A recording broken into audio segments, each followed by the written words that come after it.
Bienvenidos, gracias. Hoy era un día para salir a navegar con botas e impermeable, así que muchas gracias por recibirlos hoy aquí y por recibirnos. Escribir un libro es siempre un desafío. Mi nombre es Silvia Bacher, para los que no me conocen, que son muchos acá. Escribir un libro es siempre un desafío. Navegar entre culturas, comunicación, educación y ciudadanía digital no fue la excepción. Busca transmitir no solo parte de las observaciones producto de los estudios para la tesis de maestría en comunicación y cultura que dirige Gerardo Alperon en la Universidad de Buenos Aires, sino las tensiones y debates que se dan hoy en la educación. En este caso, mirados desde otro lugar, la comunicación y la cultura. En todo este camino, estos caminos, me acompañó muchísima gente. Solo menciono algunos nombres, aunque son muchos más y tan importantes para mí como estos. Quiero agradecerle a mi maestro, Jesús Martín Barbero, a mi amigo, y más que eso, la verdad, a mi hermano Washington Uranga, que está por ahí, que junto con Jesús Martín Barbero, cuando yo decía, yo no soy una académica, esto no es para mí, ellos me decían, vos tenés mucho para dar, seguí, avanzá y lo logramos juntos, son parte del desafío. A mi querido director de tesis, Hugo Lewin, que no está acá, pero me escribió hoy y me dijo un montón de cosas lindas por Facebook. Se olvidó de las peleas, claramente. Pero me ayudó. Lo que me dijo fue, destaco tu humildad para aceptar mis sugerencias. Y la verdad yo a él le agradezco que me haya permitido volver a ser estudiante. En algún sentido hasta alumna, sentir que él me iba iluminando por dónde buscar, por dónde seguir. Quiero decirles a quienes no me conocen que yo me recibí en el mismo año, rendí examen de abuela y de magíster, con lo cual es todo un desafío a esta altura de la vida. A Mariana Maggio, Sandra Carli, Silvia Delfino, Larisa Quejval, ellos me ayudaron en el recorrido en distintos momentos. Hoy me acompañan Beto Quevedo, Mariana Maggio, Tomás Balmaceda y quiero compartir la alegría de este día en el que celebro junto a ustedes, desde mi mirada un poco díscola, se lo decía a Rosita Rottenberg, que está por allí, la editora del libro, que no se enmarca en los cánones académicos tradicionales para fogonear un debate que aún está pendiente. Quiero agradecer también a la Asociación Civil Las Otras Voces, hay muchos representantes acá, Francisco Piñón, Rubén Vic, que está allá y me acompaña no solo en Las Otras Voces, a Karina Warman, que hacen de esta asociación un espacio de indagación e investigación para mí. Quiero agradecerle a cada escuela que me abrió sus puertas, a cada docente y estudiante que me ayudó a aproximarme y a tratar de formularme nuevas preguntas en función de sus realidades, y también a mis compañeros de maestría. A cada autor que me guió en ese conocimiento, a mi familia, que sostuvo tanta concentración en la lectura y la escritura. Y un gracias muy especial a Rosita Rottenberg por animarme siempre a ir por más. Quiero agradecerle a todo el equipo de la Fundación Telefónica, porque desde el primer momento dijeron sí y siempre pensábamos más y hoy estamos aquí juntos. A Pablo De Santis, al equipo de Editorial Paidós, a Belén, a Paulina, a Gustavo Macri por haber trabajado en la difusión. Quiero agradecerle a la OEI, tanto de Argentina como de España, por la difusión en las redes, contarles que este encuentro se está transmitiendo por streaming, porque la OEI de España difundió mucho, así que tal vez haya alguien en América Latina también o en Iberoamérica que lo esté escuchando. Y vamos a tener un hashtag que es navegar entre culturas, así que quienes quieran contar, discutir, pensar, está ahí en las redes. Y la idea es presentar el libro, que en realidad es compartir. El libro es una excusa para compartir un momento, no para compartir un libro. La educación atraviesa como la sociedad, y lo dirán mucho, una transformación, una mutación, un caos, según el autor que leamos. Las viejas preguntas ya no alcanzan, y de eso se trata navegar entre culturas, de entender que esas viejas preguntas tienen que ser reformuladas y las viejas prácticas tienen que ser reconsideradas para encontrar nuevos modelos, nuevos modos de acompañar a las nuevas generaciones para que logren ejercer una vida plena y una ciudadanía plena. Por eso esta mesa, una mesa que es diversa, una mesa que es como yo, un poco díscola. No son todos académicos, no son todos del mismo campo disciplinar, vienen de distintos lugares. Beto viene de la sociología, es director de Flaxo, nos conocemos desde que éramos muy chiquitos. Mariana Maggio, doctora en educación, directora de la maestría en tecnología educativa, viene de la pedagogía. Tomás Balmaceda viene de la filosofía y del mundo digital. Hay diversidad de edades, diversidad de miradas, y yo creo que es la única manera de poder pensar la educación. Quienes sienten que son expertos se van quedando huecos, porque no hay sobre qué ser experto. La expertiza está en el cambio, en aceptar que es a partir del trabajo colectivo, de una construcción de mirar distinto, como vamos a poder entender lo que está sucediendo y recién ahí tal vez poder empezar a armar nuevas propuestas. Vamos a repensar las preguntas desde esta dinámica, desde esta navegación entre culturas tan distintas. A mí me gustaría que cada uno hable, mejor que yo, que estoy nerviosa, ustedes no. Yo cuando voy a la presentación de otro no estoy nerviosa. Y hoy sí. Así que si cada uno quiere presentarse y reflexionar sobre los temas de este libro que buscan repensar preguntas desde esta mirada, una mirada de encuentro, de debate y sin rigideces. Beto, ¿querés comenzar?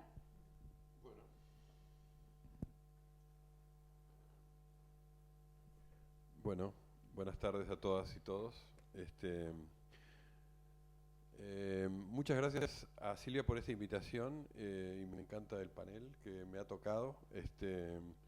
Y muchas gracias a la Fundación Telefónica, con los cuales venimos trabajando hace muchos años, no solo desde Flaxo, sino también personalmente en algunos de los trabajos que se han hecho acá, y espero seguir trabajando con ellos porque tienen una serie de iniciativas que son siempre muy valiosas en el acercamiento de las tecnologías al arte, la cultura, la educación, etc.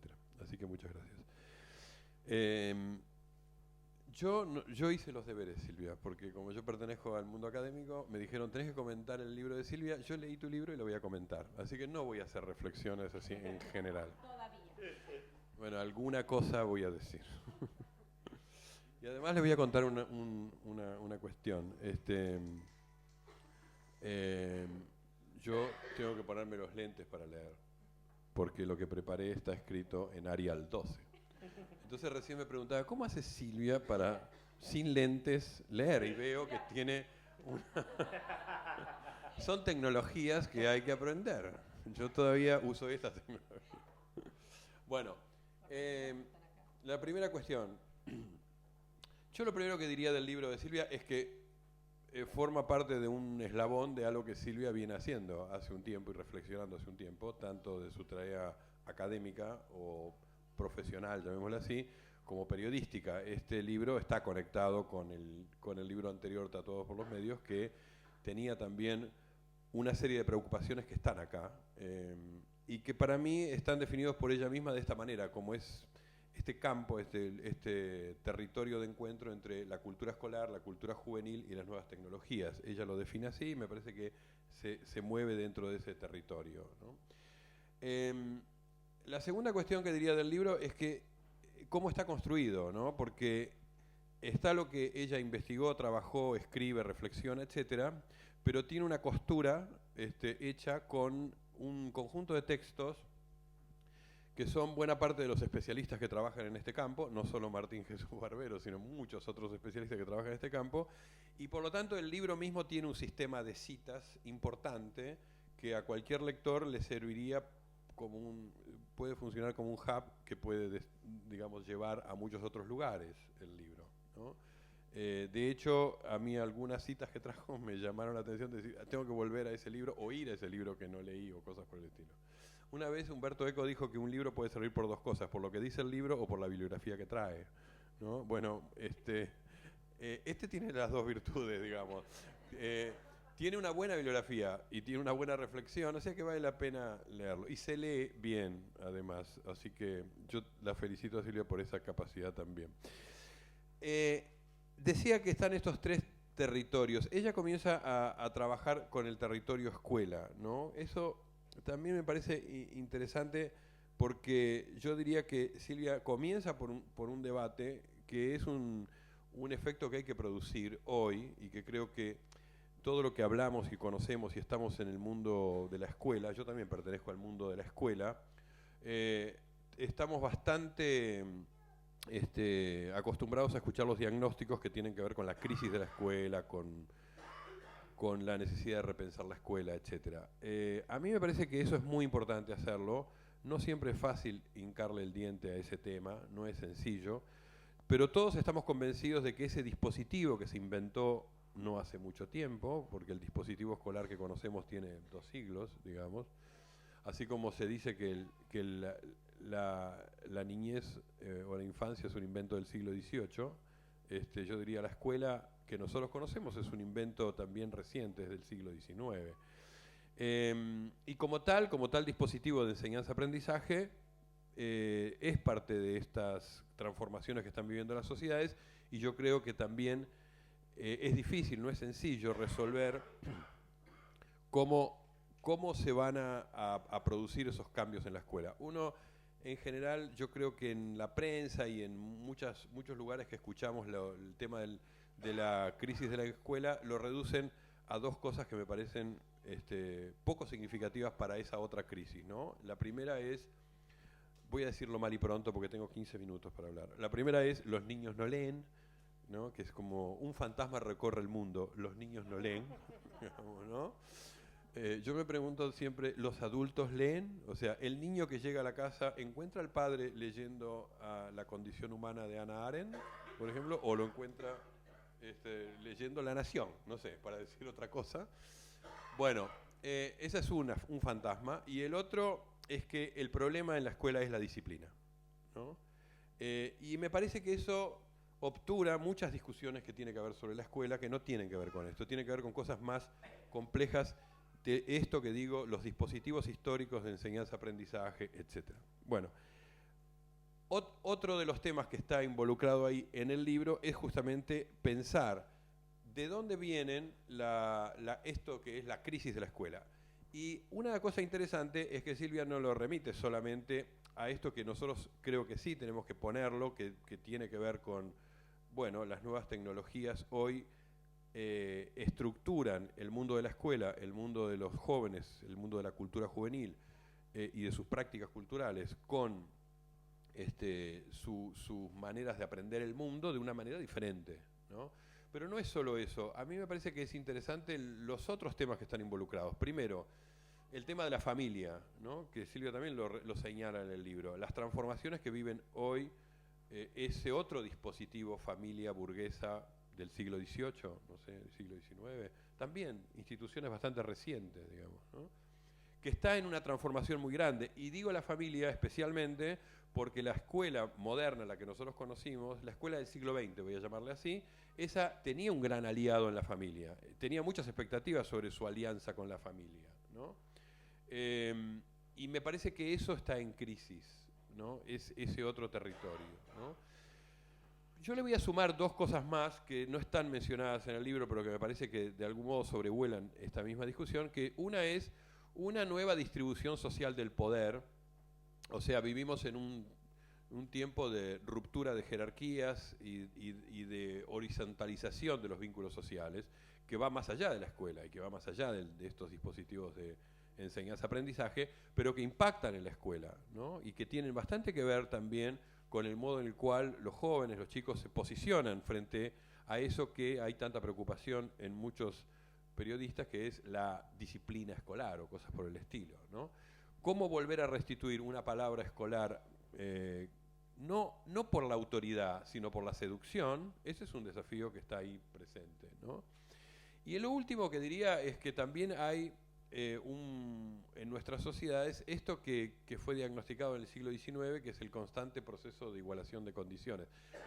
Voy a traer a un clásico de la sociología o de las ciencias sociales, que es Alexis de Tocqueville, que era un aristócrata que en la década del 30 del siglo XIX advirtió al mundo con horror. Él era un aristócrata, él no entendía este invento moderno de que los hombres se creían iguales, y decía, es increíble, se creen todos iguales, lo cual es tremendo los males que va a causarle al mundo, pero como él era inteligente, en vez de horrorizarse y tratar de matar revolucionarios, se trató de pensar qué es lo que pasaba con eso, y estudió este proceso de igualación de condiciones, y no solo mencionó este proceso en la política, en la economía, etcétera, sino también en el campo de la cultura, ¿no? Entonces digo esto porque hay algo de las palabras autorizadas en la sociedad que tiene que ver con que es una sociedad que autoriza muchas más palabras que hace un siglo, 2 siglos o 3 siglos, ¿no? Y forma parte de ese proceso. Y el otro tema que está también tratado en el libro por Silvia, que a mí me parece que es importante estudiar, es el de las nuevas identidades juveniles.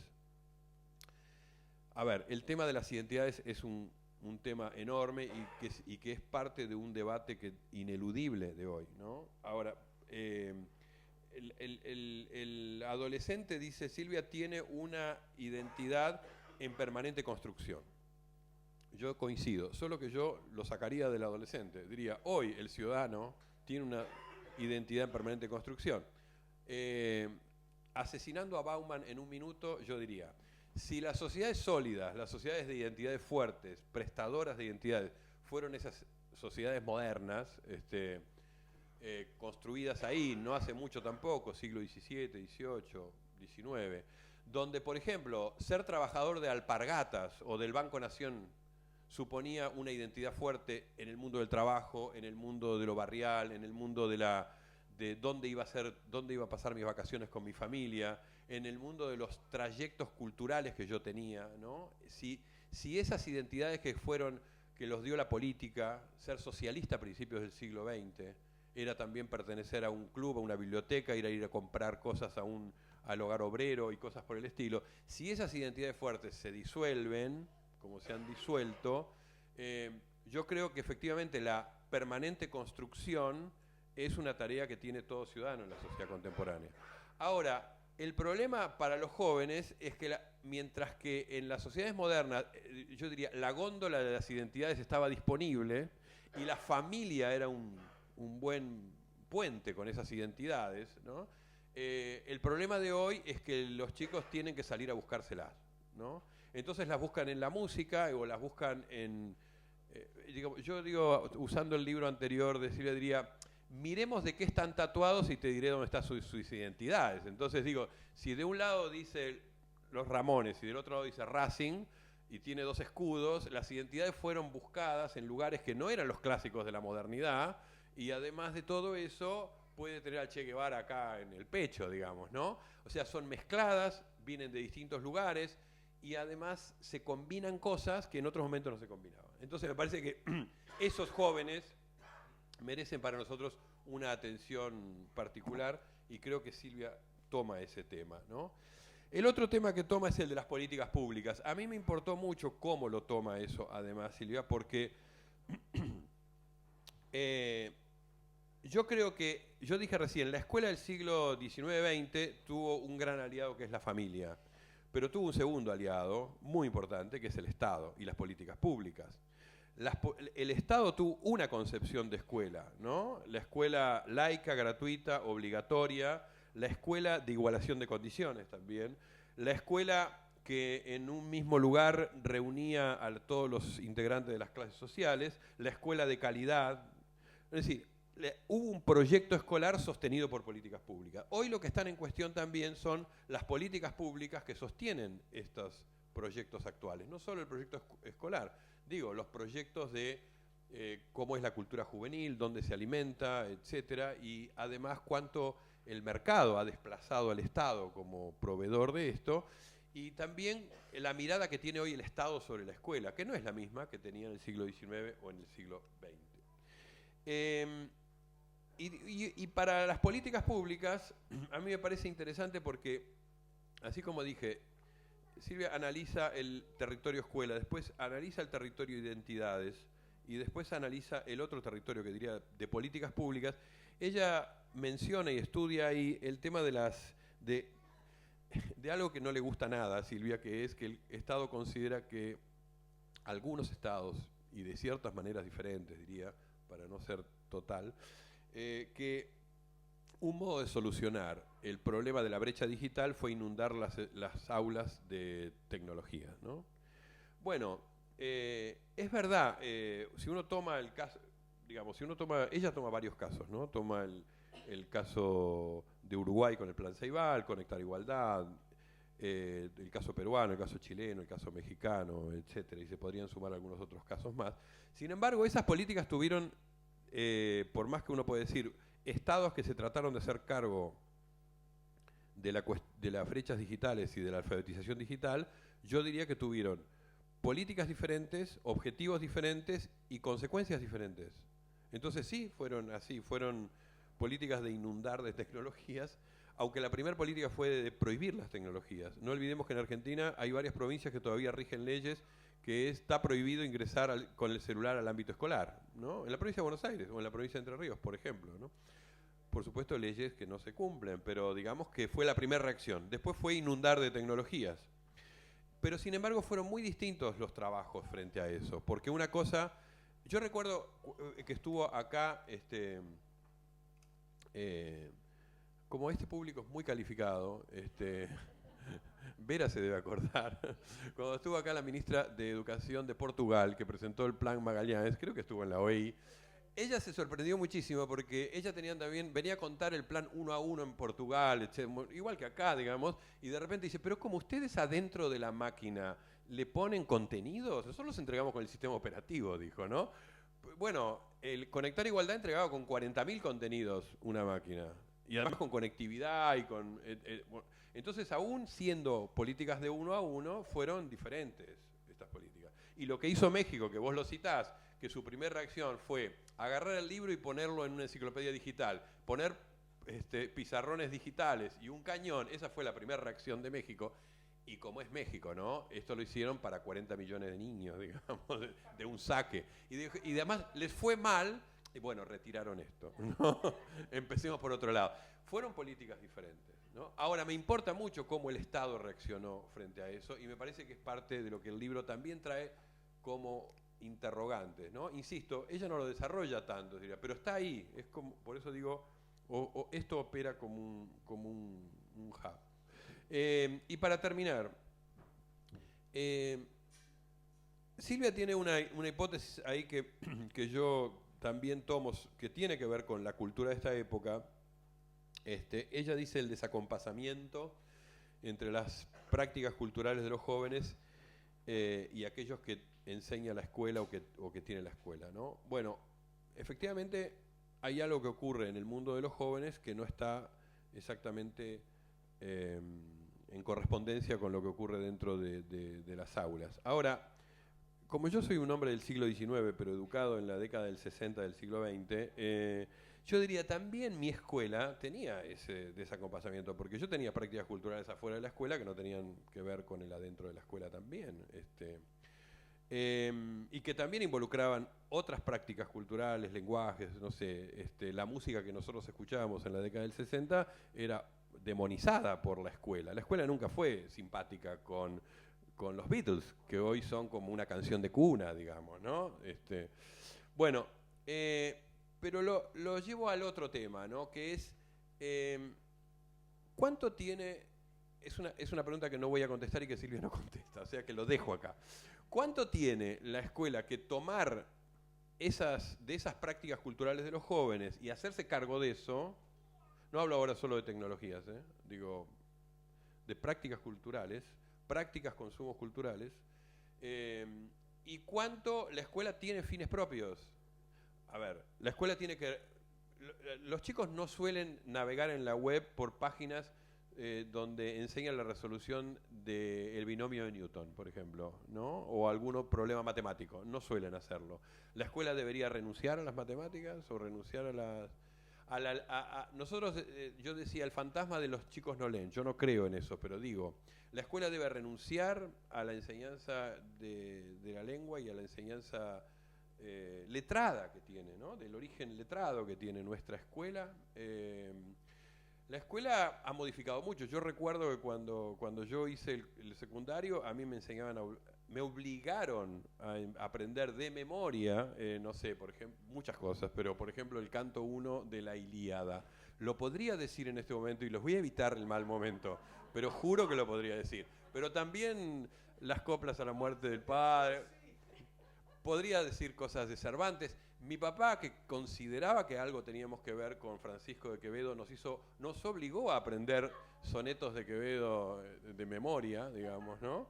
Después, con los años me di cuenta que era falso lo que mi padre decía, por lo tanto, hay una guía telefónica en España de Quevedo, no teníamos que ver con el señor.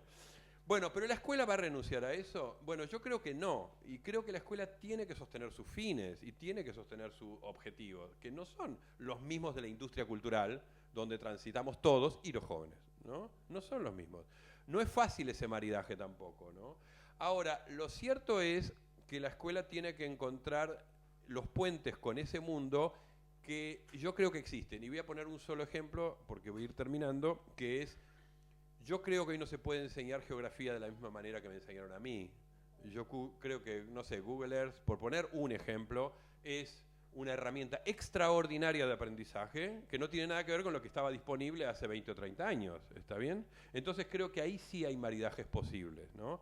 Y ahí sí es donde yo creo que se le puede exigir a los docentes alfabetización digital, uso de herramientas, etc. Y ahí sí también es donde creo que tiene que haber políticas públicas, porque eso no se hace sin políticas públicas, ¿eh? Dejar a los docentes y decirle, bueno, ahora andá y aprendé, me parece que eso es una mala praxis del Estado, ¿no? Y termino diciendo una cosa, los modos de socialización de los jóvenes por fuera del ámbito escolar siempre existieron y siempre en algún sentido estuvieron en competencia con eso, ¿verdad? Ahora, yo creo que hoy lo que tiene de interesante la cultura juvenil de hoy es que tienen modos de uso del tiempo, de prácticas culturales, de trabajar con un conjunto de productos que vienen, sí, de las redes, vienen de la web, vienen de sus navegaciones, navegan esas culturas y por lo tanto son conocedores de esa cultura, que yo creo que la escuela sí tiene ahí una enorme chance, un enorme desafío de tender ese puente con eso que están haciendo los jóvenes. Yo creo que lo primero, antes de decir a la escuela qué es lo que tienen que hacer, sería bueno que la escuela supiera más de qué es lo que están haciendo, ¿no? Para tender esos puentes. Muchas gracias.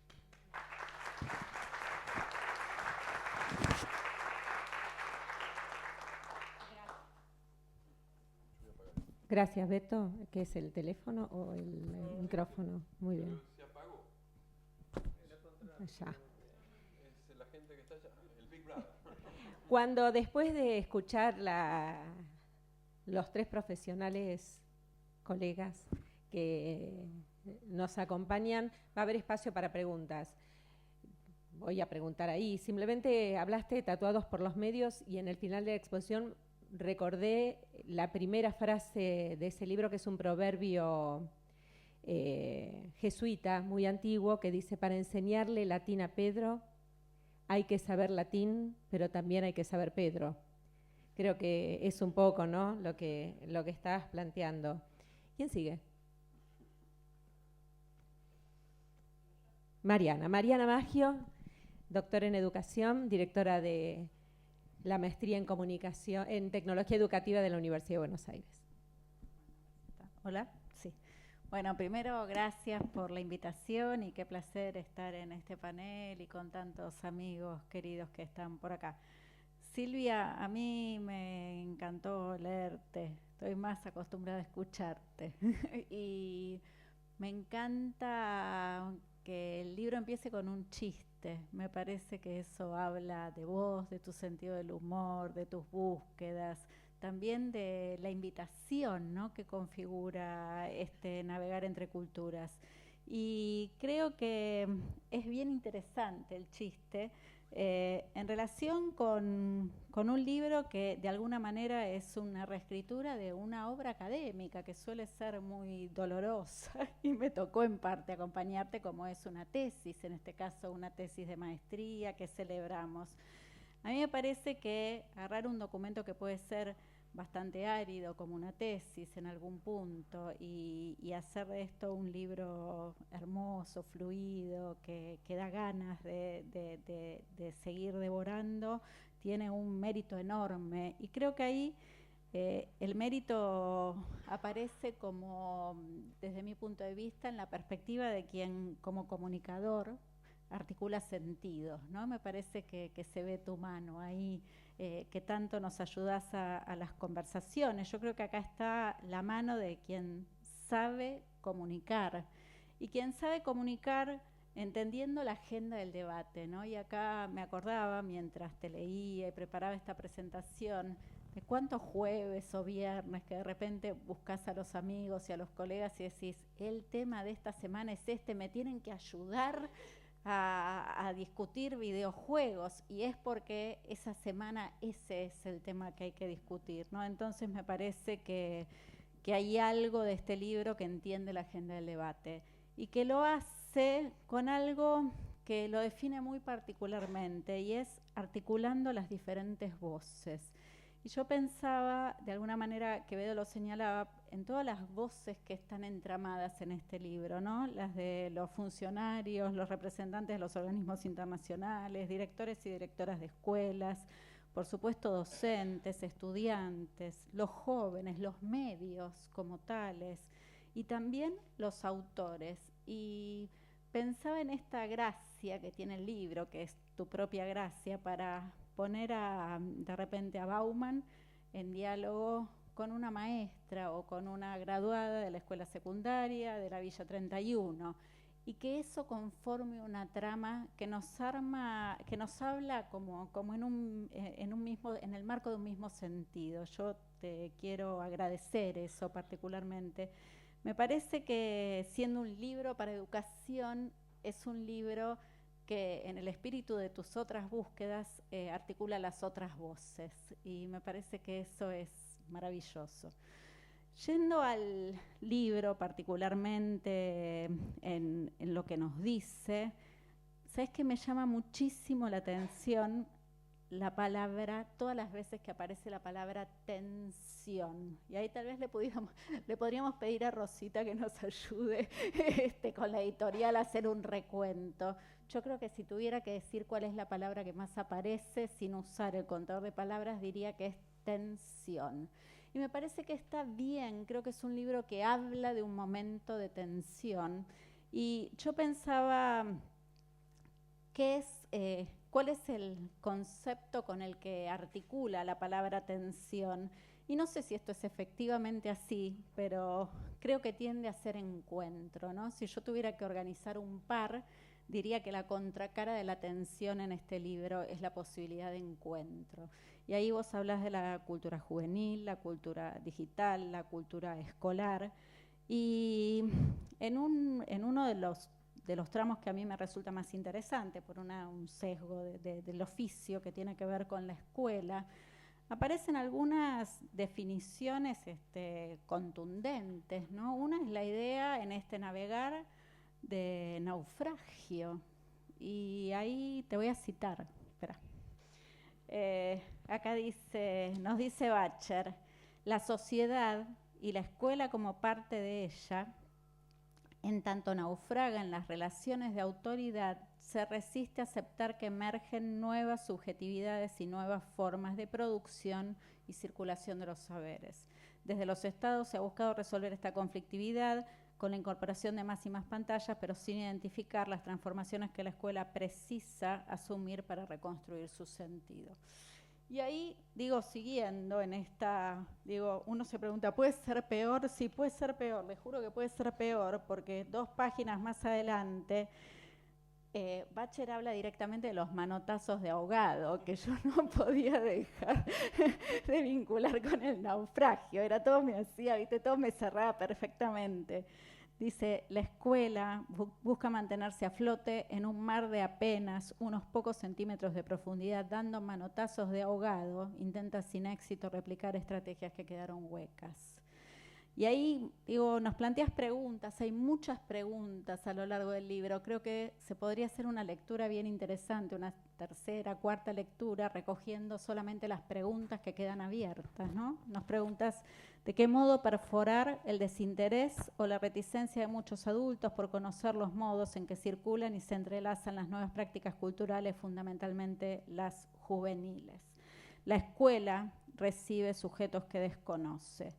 Y aquí, y sigo dentro como del mismo bloque, y acá, bueno, Quevedo señalaba el desacompasamiento, pero también se habla de trampa, ¿no? De una situación de estar naufragando, dando manotazos de ahogado, entrampado. Y me parece que sí hay respuestas a algunas de las preguntas, y yo las celebro, ¿no? Como cuando decís, no es suficiente pensar qué escuela podemos construir para esos jóvenes con quienes evidentemente se da esta situación de desencuentro y de extrañamiento. Es hora de indagar qué escuela podemos construir con ellos. Entonces, de nuevo, me parece que la tensión tiene la contracara del encuentro. Y ahí siento, Silvia, que das una pista enorme. También, como recién señalaban, me resulta súper interesante, porque además creo que muchos de nosotros las hemos vivido, el recorrido por las experiencias de la región, que es una trama rica.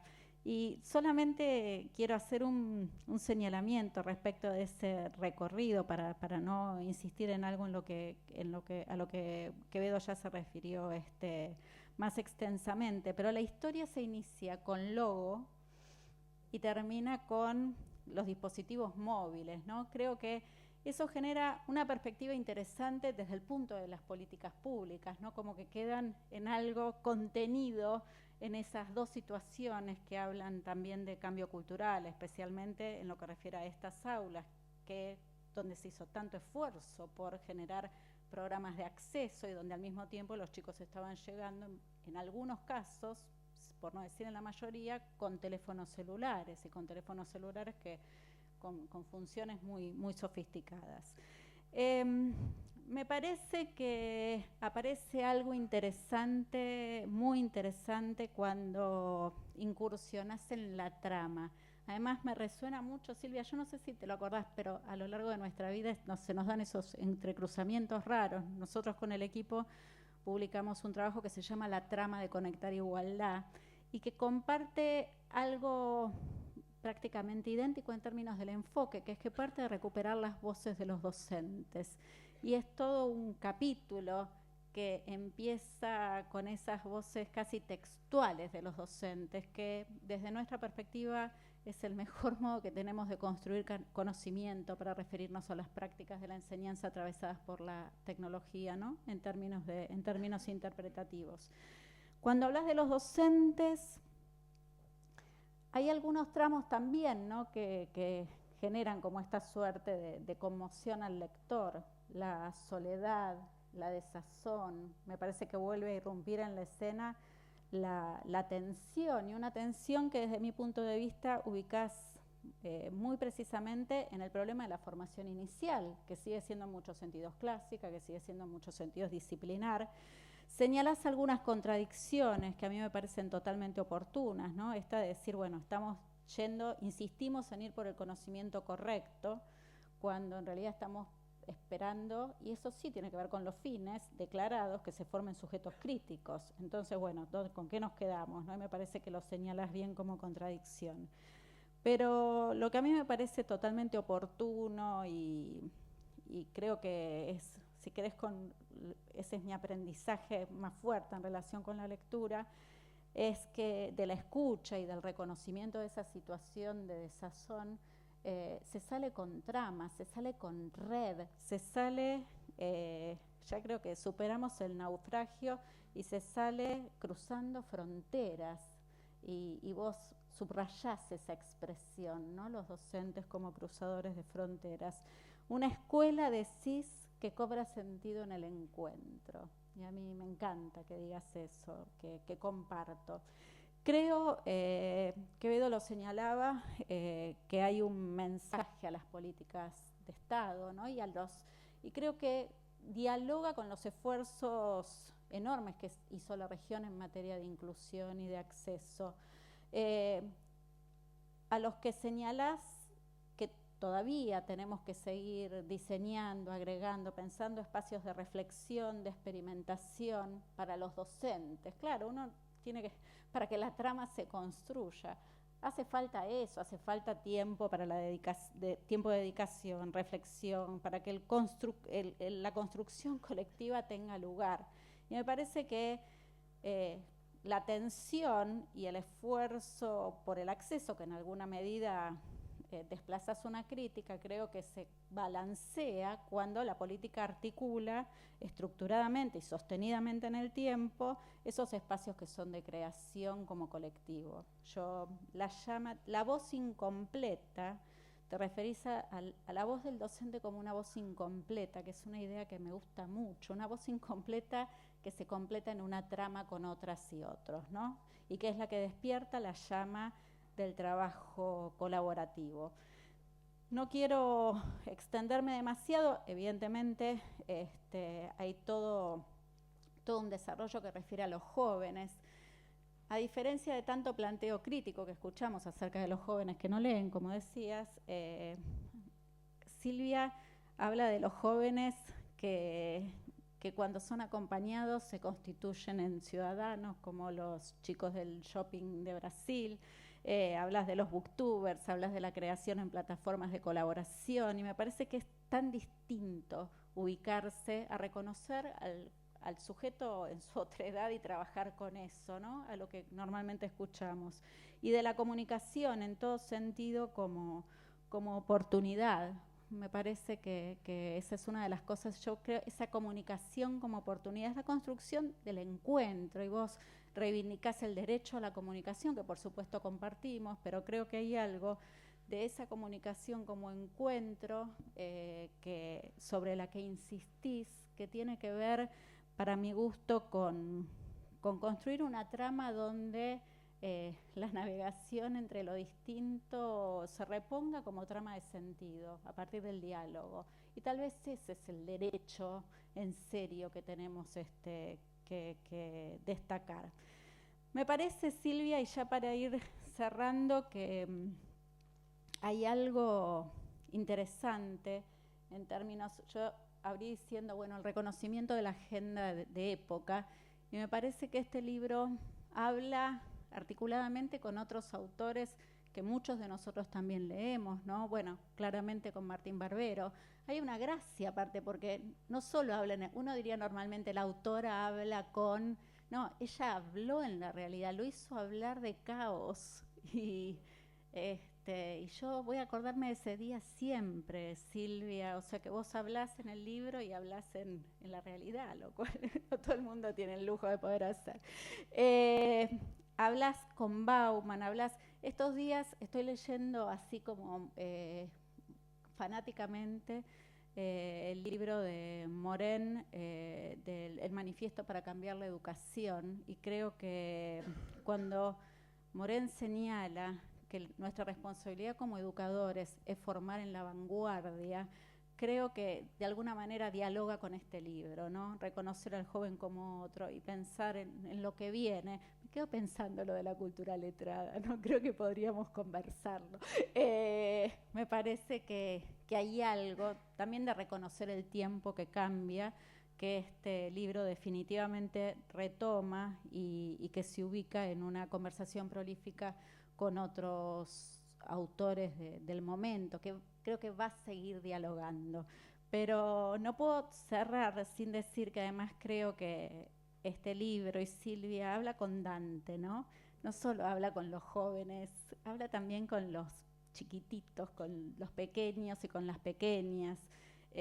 Y creo que cuando lo hace como con una voz de esperanza, de pensar que el encuentro es posible y pensar que los educadores en estos escenarios que pueden ser de incertidumbre para muchos y de controversia y que son dilemáticos, todavía seguimos en esto con esperanza y porque creemos en Dante y en todos los que vengan con él.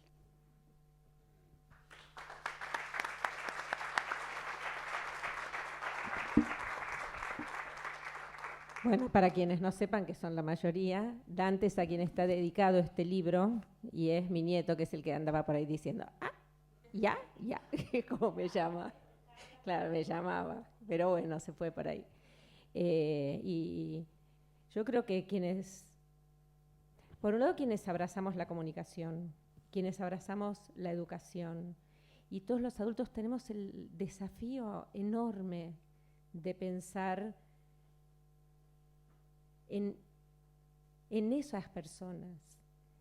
Seguramente ustedes, y con Susana estuvimos hablando mucho estos días, vieron el programa de Susana Jiménez donde ponían los nenes a gatear, como en otro programa ponen a los perritos, y las mamás les mostraban celulares para que los nenes llegaran gateando a obtener algún objeto que la mamá quería o sus 10 segundos de fama.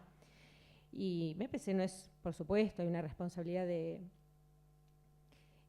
la productora, del canal, de la conductora, pero también de las familias y de la sociedad en su conjunto, de ver en esas personas el desafío de lograr un mundo mejor para todos. Ese es, por supuesto, Dante, pero todos los Dantes y todas las Dantes que tienen derecho a una vida mejor, y que si nosotros no nos ponemos a hablar con ellos, a escucharlos, es muy difícil.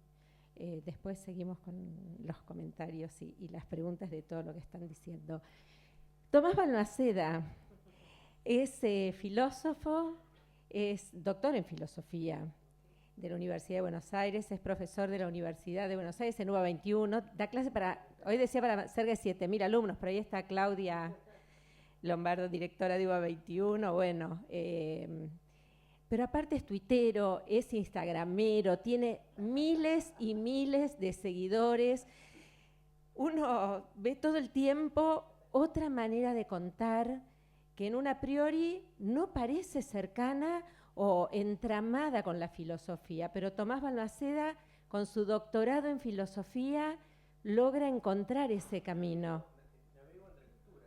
Navegás entre culturas. Navego, exactamente. Bueno, antes que nada, me estoy muy contento de estar en este panel y muy contento de haber leído el libro. Lo leí en un vuelo, en un vuelo de avión entero, y se apagaban la luz y yo quería prenderla para poder escuchar, para poder seguir leyendo. Y nada, creo que queda claro por lo que contó Mariana, por lo que contó un descendiente de Quevedo que tenemos acá. Que es un libro que te hace pensar y que te hace reflexionar. Cuando charlábamos cuál era la idea también de presentarlo, era bueno, qué ideas nos despertaban.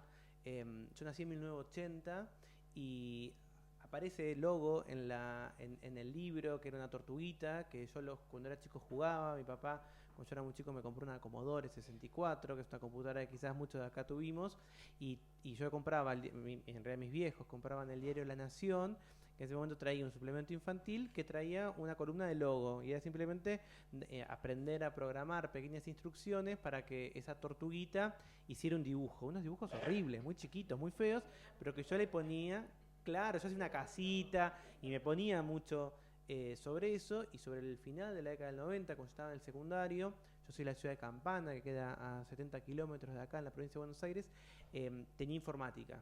Y era bueno, llegó informática a la escuela en un momento en donde yo cuando me conectaba a internet en esa época era vía telefónica, mi mamá me puteaba porque alguien levantaba el teléfono y me cortaba la comunicación. Yo tenía que, a mí siempre, yo soy una persona muy de la mañana, poco de la noche, tenía que quedarme despierto haciendo fuerza para poder estar en los BBS, que eran unos foros donde era todo texto, chatear. Y había llegado, me acuerdo, a la informática al colegio, y había un colegio secundario, cuarto, quinto año, debía ser un grupo difícil. Yo tengo un recuerdo muy lindo, para mí el secundario fue una etapa muy linda de mi vida. Y me acuerdo que al profesor, al toque, entendí lo que quería hacer y no me interesaba más. O sea, y yo, no sé, las clases eran sobre Word, sobre el procesador de texto, que estaba en esa época con Clippy, era como un momento de Windows y de Microsoft. Y me acuerdo mucho que a dos chicos más y a mí, que éramos los que un poco sabíamos más, el profesor un día nos desconectó el mouse directamente. Entonces nos dijo que para nosotros, para probar la materia, teníamos que hacer lo mismo que el resto, pero sin el mouse. Teníamos que aprender Control Alt C, Control... Unas cosas como no sé, como un Kama Sutra de teclado. Y esa fue como la primera vez que yo vi la tecnología en el aula. El tiempo pasó, como contaba Silvia, estudié filosofía y este año, ahora en el 1 de abril, cumplí 12 años de docente en la Universidad de Buenos Aires.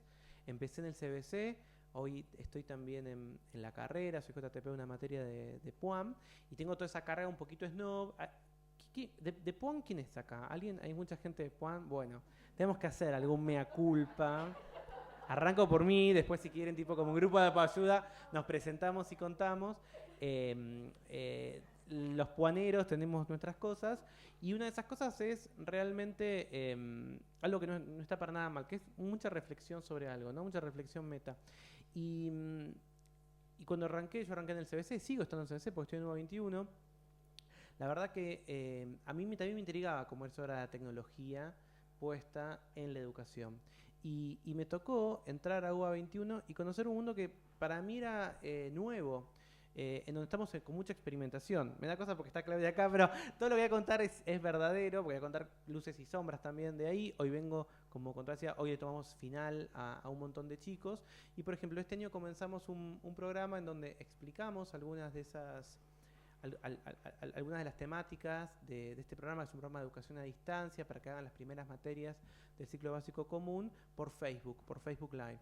Entonces, arrancamos a comienzos de este año, luego de mucha discusión, una discusión que además yo el año pasado estaba en contra de eso, porque habíamos empezado a hacer videos para YouTube, y hacíamos en YouTube, y a mí lo que me parecía, y lo expresé en reuniones públicas y privadas, era que teníamos un campus que se fue mejorando, porque es un campus muy lindo, años luz al de PUAM, mucho más lindo, donde yo decía, ¿por qué le vamos a dar a Facebook, que es una corporación, que es una empresa, este contenido que es nuestro? Que además, para los que somos docentes, también nuestra fuerza de trabajo son las clases, digamos. Entonces, era como decir, bueno, ¿por qué no ponerlo como un video interno a ese campus? Porque también hay cierta idea, como decía Silvia, yo estoy siempre en redes sociales, y a veces uno piensa que las redes sociales es un servicio público o que es un derecho, es decir, bueno, estoy en Twitter, estoy en Facebook, no me importa nada, hasta que te cierran la cuenta por error o algo no les gusta y te bajan una foto, o vos estabas convencido que tenías un montón de imágenes de tu familia o videos familiares en YouTube y ese canal cierra,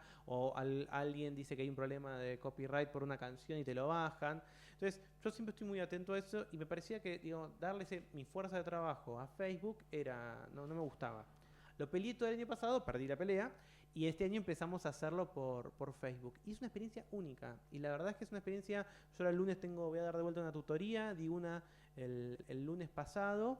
La tutoría que di el lunes pasado la vieron 7.000 personas en 4 o 5 días. En UBA 21, que son 1.000 millones de alumnos. O sea, a la vez estoy en un curso ahora intensivo que son 12.500 inscriptos. Es un número récord. Nos estamos dividiendo con mis compañeros horas yo estoy de 18 a 22 en el foro respondiendo esas consultas, por ejemplo. Bueno, 7.000 personas vieron ese video.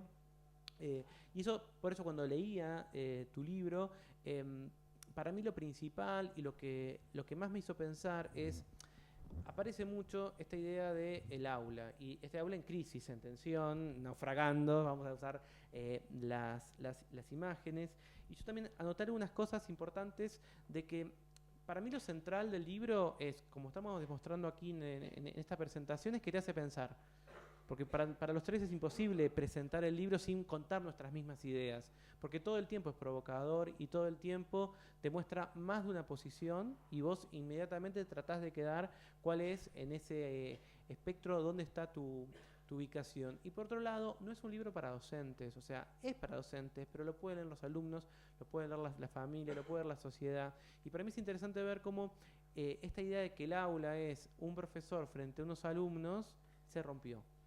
Se rompió porque quisimos, se rompió porque había porque tenía que romperse, o sin querer se rompió, no lo sabemos. Pero la verdad es que me gusta la idea de pensar que si vamos a hablar de educación o vamos a problematizarla, salgamos del aula. Pensemos en la sociedad, pensemos en la familia, pensemos en qué familia está, pensemos en cómo tiene que estar el Estado. Y en esta idea de un nuevo tipo de aula, es un proceso en formación en donde, y es otra idea que me encantó y que vos también recuperaste, es inundar las aulas de tecnología no hace moderna nada. O sea, que nosotros estemos, por ejemplo, haciendo hoy en la Universidad de Buenos Aires, que la mayoría de ustedes o estudió ahí o trabaja ahí, sabe que tiene su estructura, sus lugares, sus cosas buenísimas, porque muchos de acá somos seguramente hijos de la educación pública, de la primaria, del secundario o de la universidad. Estar ahí y poder hacerlo desde, por ejemplo, una herramienta como Facebook, para mí es impresionante, pero solo eso no la hace moderna. Tiene que ser justamente cómo engancharla. Hay una frase de alguien que seguro que es re grosso y yo no lo conocía, así que me da un poco de vergüenza, que se llama Francés Pedro, puede ser, que la anoté, porque también un poco me pone incómodo leer citas de Silvia con Silvia enfrente. Entonces digo, busqué otras citas para no quedar. Pero dice, la tecnología en sí es neutra con respecto al aprendizaje. La diferencia solo la pueden hacer las metodologías utilizadas. Esto es imposible responder a una pregunta genérica como ¿mejora la tecnología los resultados escolares? Y eso también para mí es una idea que es muy potente. Efectivamente, pensar que yo estoy dando clases para un alumno que me está viendo desde su celular o su tablet, no hace que esa clase o que ese contenido sea suficiente o que esté bien. Y también para mí, que yo vengo, como les digo, de un ámbito quizás un poquito, lo digo con cariño, snob, en muchos casos cuando uno estudia filosofía en la Universidad de Buenos Aires, las aspiraciones son dar las grandes materias, ser titular de metafísica, de nociología. Cuando uno trabaja para el nivel inicial o incluso para un terciario o para un secundario, siempre es visto como algo menor a eso. Y la verdad que depende también del carisma de uno, de lo que a uno le gusta, pero lo más desafiante es agarrar a chicos de 17, 18 años, en UBA 21 quizás tenemos una amplitud más grande de edades. Hoy venía gente con su uniforme de trabajar, de Musimundo, de Garbarino, había un chico que trabajaba en el subte, o sea, lo veía venir de trabajo y que venga a las 11 de la mañana a responder sobre epistemología, en un final, sabiendo que está haciendo esta materia porque posiblemente es solo por la modalidad a distancia que pueda darla trabajando. Para mí eso, y tratar de transmitirle algo como es para mí una pasión, que es la filosofía o la epistemología o repensar las ciencias, es interesante. Pero se da algo que quizás es lo que también tenía ganas, vos me dijiste traer cosas para discutir o para pelear un poco, y es que cuando yo hice las materias pedagógicas en la Facu, me acuerdo mucha atención con respecto a esta asimetría de la educación, ¿no? Esta idea de que, bueno, finalmente uno puede aprender algo si está en una relación asimétrica. Alguien sabe algo que otra persona no sabe y es finalmente ese trayecto. Me acuerdo de las discusiones que había en donde, bueno, ¿qué aprende el profesor del alumno, ¿no? Decía, bueno, ¿cómo se da esa asimetría? El alumno aprende del profesor, ¿qué aprende el profesor del alumno? Y uno también desde cierta soberbia dice, yo no tengo nada que aprender, o sea, o ¿qué me va a enseñar o cómo lo va a hacer? En un mundo, además, que esto también es un signo de las humanidades, digamos, que todos acá estudiamos, que parte del pensamiento es la complejidad, y acá no hay blancos y negros, sino que justamente todos trabajamos en los grises y en distintos tipos de grises. Las nuevas tecnologías, sobre todo en la época de la comunicación, impiden la profundización de esas ideas. Lo que pega hoy son un hashtag, es una idea fuerte, es una imagen. En un tweet uno tiene 140 caracteres, un posteo de Facebook es muy largo, nadie lo lee. Y tampoco uno puede a veces ponerlo. En el libro hay dos polos que uno ve todo el tiempo, que es esta idea de la tecnofilia, decir, bueno, ok, perfecto, llegaron tantas netbooks por chicos en un colegio, este colegio es perfecto, hay que hacer esto. Yo vivo con una nena de 8 años que es la hija de mi esposo y hay una discusión a ver si llevan tablet o no al colegio. No es la discusión qué tiene adentro la tablet, la discusión es, digamos, para qué darle papel si los chicos saben digital. Y están después también lo que sería tecnofóbicos, que también aparecen ahí como otro polo de esa discusión, y es decir, no, bueno, en la escuela tiene que estar el papel y después tendrán su tecnología en la casa, no pueden venir con los celulares, nadie cumple la regla de que, por ejemplo, en las redes sociales uno tiene que tener más de 13 años para poder estar. La hija de mi esposo tiene 8 y está desesperada por tener Instagram porque todas sus amigas tienen Instagram, y en esa tensión que aparece, a veces la tecnología parece reducir todo. Y no sé si es un signo de estos tiempos o si siempre pasó, uno ve muchas de esas reducciones en la realidad, ¿no? No por poner un caso de recontra mega trillado, pero les puede pasar que uno comenta algo de cualquier cosa, de que no hablan del subte o que le gustó tal cosa o que ve tal programa y automáticamente caes en algún lado de la grieta y vos no puedes explicar algo, vos decís, no, mirá, qué sé yo. Y es una discusión que aparece mucho en redes sociales, que está en la calle, pero que también está ahí. ¿Por qué? Porque esta idea de que las ideas complejas son más complicadas de transmitir en la tecnología. Parte de lo que sucede hoy, por ejemplo, en las clases donde yo doy, es que nosotros, yo soy de la época de las fotocopias. Parte de mi sueldo, yo era bibliotecario, mientras estudiaba la carrera fui bibliotecario. Y me acuerdo que parte de mi sueldo se iba a comprar muchas fotocopias, porque tenés que leer mucho. En ese momento, yo hace poco me mudé y recuperé mi vieja biblioteca que tenía en cajas y tenía muchos, ¿se acuerdan? Debe existiendo, los libros de Porrúa, que es una editorial más o menos económica, a 2 columnas, horrible. Yo tengo muchas cosas de Kant en Porrúa, que es imposible de leer, pero era lo que uno accedía cuando era estudiante. Y ahí está el editor de Porrúa acá. No, pero a mí me sirvió o sea, le debo mi carrera. Y era tipo fotocopia, fotocopia, fotocopia. Hoy lo que hacemos nosotros es, las fotocopiadoras de Puan te lo dan en PDF. Vos vas, llevas tu pendrive y te lo llevas. Se da el caso de que yo doy clases de metafísica con gente con celulares. ¿Por qué? Porque está leyendo ahí las obras.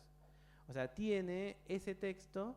Y para mí, si me tengo que imaginar cómo hice la carrera, incluso el doctorado, era rodeado de papeles, con 500 stickers, con mucho subrayado. Me acuerdo que en griego 1 me hicieron recuperar la primera parte de la Ilíada y me hicieron describir, me acuerdo, el escudo de Ulises, no sé, con un detalle así en griego.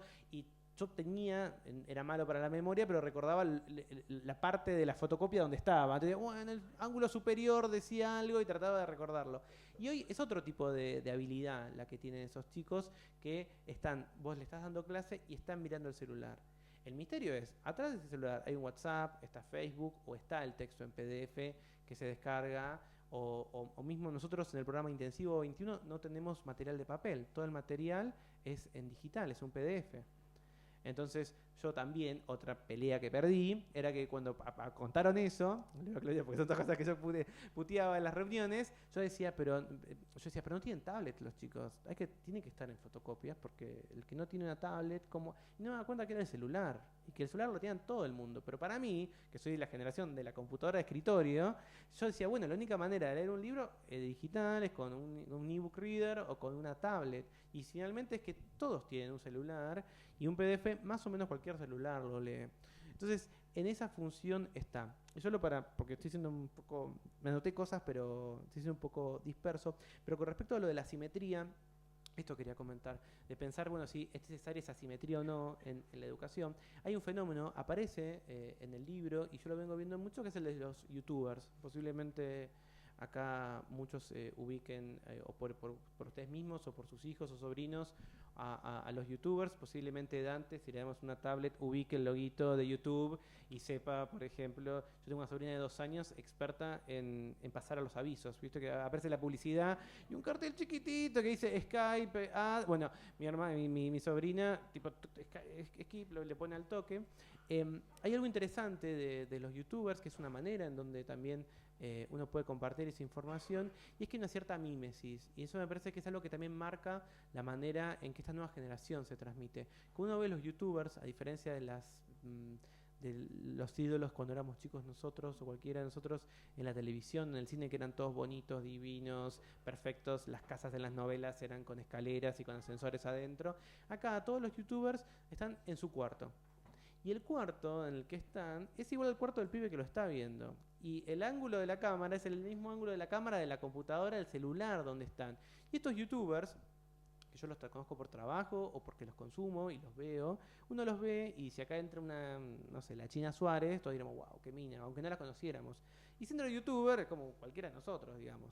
Para mí hay algo de esa mímesis que es re interesante, que es que finalmente lo que hoy se llama influencers o influenciadores digitales no son como éramos cuando éramos chicos, que eran seres perfectos del Olimpo, sino que son esos mismos alumnos o esos mismos jóvenes en esta mímesis. Como que de alguna manera el celular, la tablet, el cubito de YouTube, el rectángulo de YouTube es un espejo, se están viendo a ellos mismos.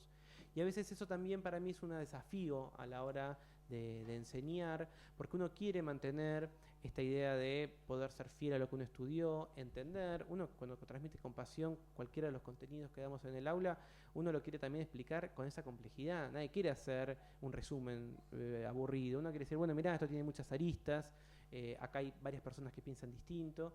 Y a veces cuando uno tiene, como hago yo, tutorías en Facebook que duran pocos minutos, pero que ven 7.000 alumnos y que hoy cuando tomé exámenes varios se acercaron a decir que les había servido, que es otra instancia que también es buenísima, porque cuando uno empieza a pensar que ese aula se rompió y que hay ámbitos digitales, uno también pierde el feedback del alumno, o es un feedback mucho más distinto, que incluso cuesta mucho recuperar en los foros. Uno también ve cómo escriben los alumnos hoy, y que también es para preguntarse cómo escriben los padres de esos alumnos, y es una generación que posiblemente lee y escribe más que nosotros, porque nosotros no estamos todo el tiempo con el WhatsApp o todo el tiempo actualizando redes sociales, escribiendo. Entonces, ese feedback tan común que uno en el aula, cuando uno tiene un par de años, ya sabe cuando se están aburriendo, cuando algo les gusta, cuando algo no, cómo despertarlos. Hay que también aprender nuevas habilidades. Y como dice Silvia, no hay que atiborrar las aulas de elementos tecnológicos para pensar que eso ya es moderno o que eso está bien. Justamente es todo lo contrario, es pensar cuáles son los hábitos de lectura, cuáles son los hábitos que vamos a tener como docentes para mantenernos al día, y cuáles son los propios prejuicios que tenemos que sacarnos de encima de cómo fuimos educados nosotros y cómo nosotros imaginamos que es a quien le hablamos.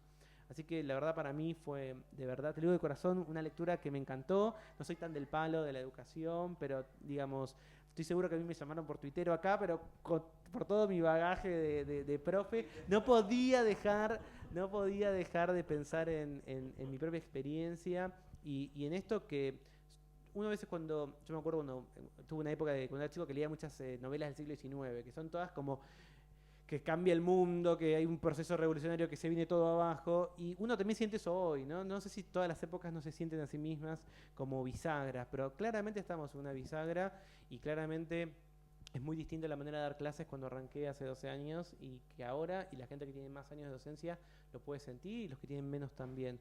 Así que para mí, de verdad, que fue una gran lectura y también una fuente de un montón de autores y de papers.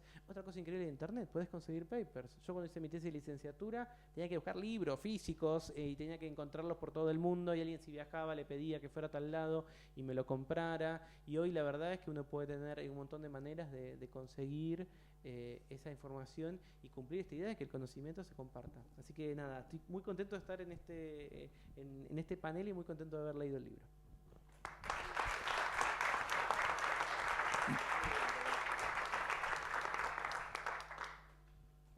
Voy a poner un like. ¿El descendiente de Quevedo? La idea era buscar, cuando pensamos cómo constituir, alguien que pudiera reflexionar sobre tu práctica, y en ese sentido tu experiencia de tuitear y de Instagram sumaba, pero fundamentalmente tu manera de mirar, y tu manera de mirar en algo que vos decís, yo no soy del palo de la educación, y yo digo, podemos empezar de nuevo. La educación o la hacemos entre todos o algo no va a cambiar, porque la escuela es, para mí, y creo que está dicho en los dos libros, como el espacio de encuentro con el diferente. El otro día hablaba con Miriam Hauerbaum, que está pensando, una artista plástica, está pensando en una obra sobre muros, y yo le decía, el muro está dentro nuestro, está en nuestras cabezas, los muros que tienen que ver con los prejuicios, con las limitaciones, con las imposibilidades propias y ajenas. Y la escuela lo que puede hacer, y hizo con nosotros, creo que esa es la gran diferencia con nuestra escuela, fue reunirnos con los diferentes. Hoy las escuelas tienden a alinearse y a ponerse en sintonía los iguales con los iguales, lo mismo que hace Facebook, lo mismo que hacen muchas redes, tratar de segmentar. Y la oportunidad que tiene la escuela es esa. Pero es una escuela que tenemos que pensar entre todos. Primero porque la escuela es un tiempo y un espacio reducido. Los medios de comunicación son educación, las familias son educación, las redes sociales son educación, el televisor es educación. Y todos somos, por ser productores, por ser consumidores, por ser parte de distintos entornos, parte de eso. Y yo creo que cuando esta madrugada me desperté pensando en el arca de Noé, vos que venías diciendo, ¿no? Y decía, bueno, al final el arca de Noé, ¿qué fue? Una manera de salvarse entre todos los diferentes. Yo no digo que estamos en una situación igual, no estamos ante el fin del mundo, hay muchas cosas que nos preocupan, ¿no? Pero no distinta que en otros momentos, donde hubo guerras, donde hubo otras situaciones. Pero esta necesidad de encontrarnos en un arca con diferentes, de los que aprender y de los que, si no entendemos, que aprendemos en lo que también Pierre Levy define como la inteligencia colectiva. Citaba Beto algo que él leía y que lo llevó a alguien, o vos a Francesc Pedró. Yo decía, cuando yo escribí el libro, hay un texto que cita Inés Dussel de Giddens. La cito a Inés y me voy a Giddens, porque la verdad que esa idea, que aparte es una idea que a mí me pareció fascinante, las instituciones cáscaras, no lo piensa Giddens para la escuela.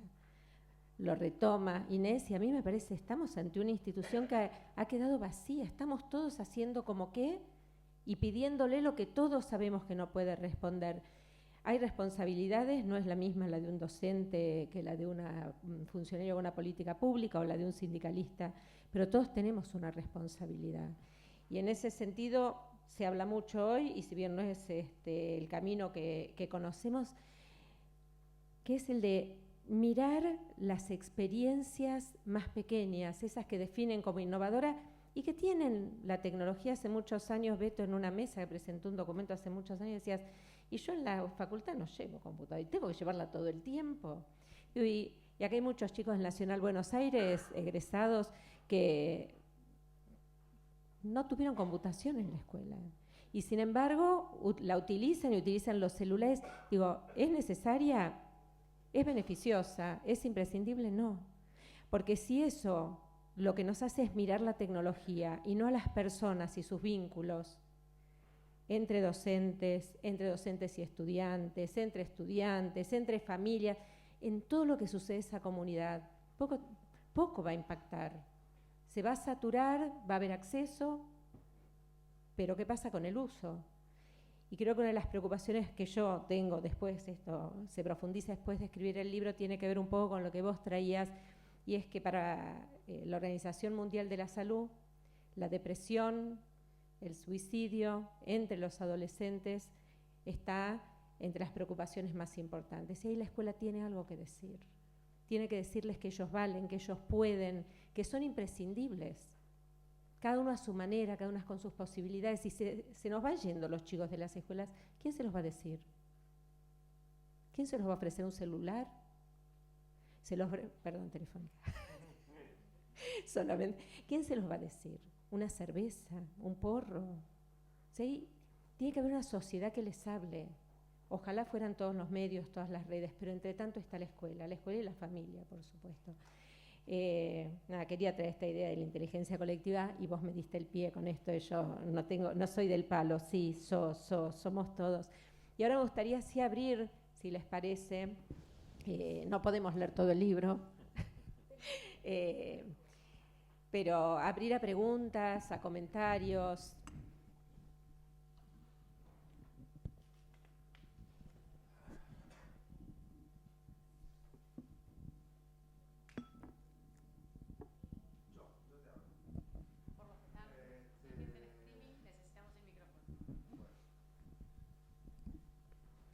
A mí me echaron de todos los colegios.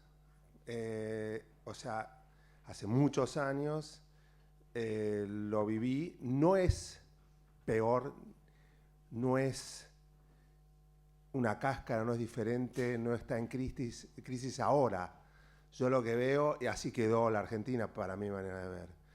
La crisis de la escuela moderna, si lo querés llamar, donde cambia la sociedad y la escuela se queda, hace 50 años, 40 años era igual de desastrosa.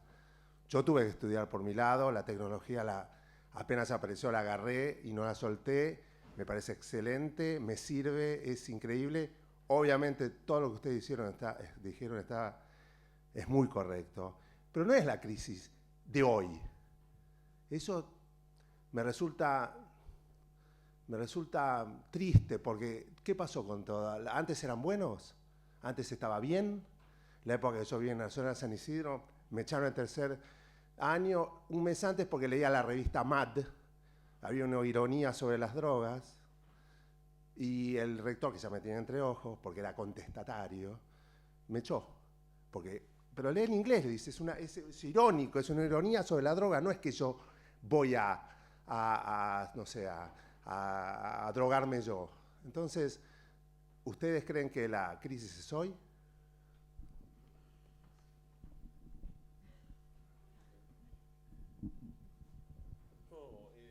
Esta es una pregunta para Tomás, ¿verdad? Que sea con micrófono. No, yo solo voy a decir una cosa más allá de eso. Hay, porque es algo que es recurrente. Hay lo que a veces en filosofía llamamos el lamento de Platón, es justamente que ya en los diálogos platónicos, yo sé cuando hablo sobre millennials o cuando doy charlas, me encanta, Platón le hace decir a Sócrates en muchos de esos diálogos cosas como los jóvenes de hoy que se maravillan por el brillo de las cosas nuevas, que solo quieren tomar vino, que solo quieren mantener relaciones, que solo quieren que no respetan a los sabios. Yo arranco con eso las charlas y entonces todos dicen, bueno, obviamente es alguien hablando de los millennials, es alguien de hoy hablando, y después te das cuenta que es del siglo V antes de Cristo. Yo creo que ese lamento de Platón, esta idea de que todo tiempo pasado fue mejor, siempre existió. Yo creo que efectivamente, como mencionaba hace un ratito, incluso en las novelas del siglo XIX está esta idea de que la época que se va todo al tacho, y que es posible que nuestro mayor desafío como docentes es poder ser receptivos y entender a aquellos alumnos que no responden a nuestras expectativas. Y es un acto de humildad al que no estamos muy acostumbrados, porque uno quiere que el alumno lea las cosas que tiene que leer en término, quiere que responda a los exámenes como uno le plantea, y en muchos casos traen otros problemas. Si yo tengo a alguien que viene, digo, lo más fácil es verlo vestido con su uniforme de trabajo, lo veo cansado. Yo en Puan doy clases de 7 a 9. En general es el horario que la gente sale de trabajar. Yo no sé si puedo pedir lo mismo a alguien que trabaja todo el día y quiere estudiar algo como filosofía, que alguien fresco que capaz tiene la posibilidad de trabajar en otros horarios o de no trabajar. Yo creo que en el caso tuyo es posible que este director que te tenía entre ceja y ceja, simplemente vos no respondiste a ninguno de los criterios que él tenía de alumno, y lo más fácil, en vez de cambiar sus criterios o ponerse a conversar con vos o entender una ironía, que era obviamente, si era obviamente una ironía, posiblemente lo más sencillo fue consolidar sus prejuicios, y si hablamos hoy con él, si sigue acá con nosotros, crea que lo que hizo con vos está bien. Pero también es un ejercicio nuestro de humildad, de entender que esta diversidad y esta invitación de la escuela como encuentro de lo diferente implica principalmente ponernos nosotros a pensar un poco más en aquello que nos choca. Porque es fácil el alumno que estudia todo, que te responde, que te saca un 10, que le interesa algo, que te chupa las medias o que te dice sos el mejor. Bueno, ¿qué haces con el que no habla? ¿Cuántos tenemos que no hablan? Pero que no hablan desde que arranca la materia y que termina la materia, que te saca un 2 y vuelve, y viene el segundo parcial. Te saca un 1 y viene el segundo parcial y te saca un 2. Entonces, como digo, bueno, ¿por qué viniste? ¿Qué es lo que crees? Hoy tuvimos una fecha de final, como les conté, y vino un alumno después que rindió y entregó el parcial. Le digo, ¿puedo hablar con usted, profesor? Sí. ¿Cómo es lo de las fechas? ¿Cuántas fechas tengo para rendir? Le digo, no, bueno, son tantas fechas, tenés esta, la próxima. Le digo, ¿es tu primer materia? Me dice, no, es la tercera, la segunda vez que recurso esta. Le Digo, ¿pero qué recursas? ¿Cómo? Digo, ¿vos no sabés cuántas fechas de final hay? Y ya cursaste varias materias y las recursas. Entonces, también está eso. Obviamente, yo hago una compañera, mi compañera también lo tomó como cierta apatía del alumno. Y es posible que tenga cierta apatía. Pero ahí también nosotros tenemos que tratar de superar eso y decir, bueno, mirá, estás en una universidad pública o una universidad que quiere que vos aprendas. Tratemos de tener este ejercicio de entender a los más difíciles. Y estoy seguro que vos fuiste un alumno difícil para ese directivo, para varios, por lo que contás, y quizás hubiera sido un alumno difícil para nosotros, pero la solución más fácil es echarte, o no darte bolilla, o esperar que te saques otros 2 y sigas. Y bueno, y a veces tenemos 1000 cargos y 1000 dedicaciones, y vas de un lado para el otro, y el subte llega tarde, y vos llegas mal, y estás mal pago, mal comido, con sueño, y bueno, esos son también los desafíos de hoy. ¿Querés agregar algo? Sí. Sí, no, me gustó tu provocación y me gusta también lo que Tomás estaba diciendo. Tu provocación tiene que ver con preguntarnos hoy cuál es la crisis de esta época en todo caso, ¿no? O cuáles son los problemas de esta época, porque si uno mira los diagnósticos del pasado, siempre, desde que nació la escuela, parece haber estado en crisis, digamos. Y lo que retomo de Tomás también es, yo muchas veces a mis alumnos también les digo, bueno, todas las preguntas que nos hacemos hoy están en el siglo XVIII, en el siglo XVII, están todas. El problema es que estamos contestando distintas cosas. Pero yo diría, si uno lee el discurso de Rousseau sobre la desigualdad entre los hombres, él dice una de esas frases provocadoras de Rousseau que dice que la cultura corrompe, ¿no? Entonces él, que era un apocalíptico de su época y que además él estaba muy en contra de la cultura iluminista de su época, que es como estar en contra del mainstream, o sea, estás en contra de todo, el siglo va para ahí, vos vas en contra de eso. Fue un provocador de decir, ahí está la corrupción, ¿no? La corrupción moral para él, ¿no? La corrupción es la virtud para Rousseau, exactamente. Pero, por ejemplo, Voltaire detestaba los periódicos, ¿no? Y escribió mucho en contra de los periódicos. Una persona que lee un periódico es alguien que se está embruteciendo. Si nosotros encontramos a nuestros hijos leyendo un diario, nos morimos de alegría, no lo podemos creer, digamos, ¿no? Bueno, y la escuela hoy celebra la lectura de los periódicos, trabaja el periódico en la escuela, es un programa escolar incluso, etcétera, ¿no? Entonces, yo te diría, sí, hay algo de que es la continuidad de un diagnóstico apocalíptico. También me gustó lo que dice Tomás del siglo XIX. La literatura del siglo XIX, la peor literatura era esa entrega por folletines, ¿no? La literatura, folletín, pero la literatura que era popular, ¿no? O la literatura del siglo XVIII, que también era la lectura en conjunto en las plazas, lo que conocimos como literatura de cordel, que era que se colgaba en las plazas y el que sabía leer, que era uno, leía.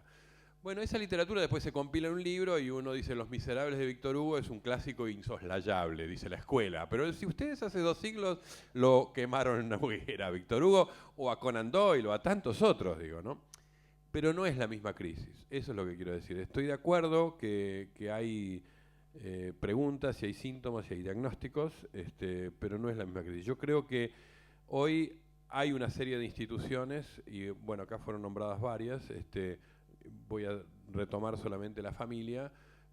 Nosotros los sociólogos decimos siempre que cuáles son los agentes de socialización que introducen a un niño que viene al mundo, ¿no? Entonces, bueno, la familia, la escuela, después agregamos en los 70, 80, empezamos los medios de comunicación también. Hoy la cantidad de competencias que hay ahí de agentes de socialización son enormes, enormes. Y el tema es que están todos desalineados. Y ese es un tema que también es de esta época, ¿no? La familia estuvo bastante... La familia a mí me gusta siempre recordar una frase de Juan Carlos Tedesco, maestro de la educación y ministro de educación, que él decía, bueno, cuando yo iba a la escuela, iban a la escuela el 40% de los que tenían que ir a la escuela. Entonces era una escuela de mayor calidad, decía Tedesco, ¿no? Bueno, sí, dejaba el 60% claro, afuera. Pero aún esa escuela era conflictiva. Y aún esa escuela tenía tensiones con sus alumnos, ¿no? Entonces yo diría, hoy tenemos una escuela que aquella de Tedesco sería una escuela que más trabajaba con la familia, mucho asociado a la familia. Tenía la expectativa de una familia. La familia diría yo, de los años 60 es la familia de Mafalda. Mafalda tenía una familia típica, perfecta, ¿no? Ahora, la familia de Mafalda es una rareza en el siglo XXI hoy. Esa familia del padre que trabaja, la madre que está en la casa y ayuda a los chicos. Mafalda y sus hermanos y con los amigos. Salían al barrio, eran amigos del hijo del almacenero, de Manuelito. Bueno, esa familia, ese barrio... a la escuela que estaba parada, ¿no? Yo vivo frente a una escuela. La puerta de la escuela esa, digo, está ahí hace no sé cuánto, 50 años, 60 años, no sé, la puerta. Lo que le cambió es el barrio, la sociedad, la familia. Después la escuela está ahí paradita siempre, es la misma, y recibe a los chicos, etcétera. Le cambiaron los chicos, le cambiaron... Bueno, son otras las crisis. Por eso digo... Discursos así como apocalípticos siempre hubo, discursos que interrogaron, siempre hubo, este tipo de lecturas y problemas siempre hubo. Yo creo que cambian algunos contenidos, algunas instituciones, algunas de las cuestiones. Y en aquel momento, siguiendo y agradeciendo la provocación, como dice Beto, sumado a eso, fue una escuela a la que vos ibas que preparaba para un mundo de trabajo que no existe y se le encarga de decir a todos.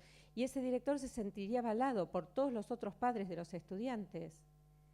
Hoy un docente, un director de escuela, antes de tomar alguna medida, tiene que pensarlo infinitamente y muchas veces no la toma, y cuando la toma muchísimas veces es cerrada, porque se siente solo, porque hubo un tiempo en que la sociedad construyó un dispositivo escuela que le servía con el 40% del estudiantado, de determinada clase social, determinada familia, determinado género, que respondía a sus expectativas de bienestar.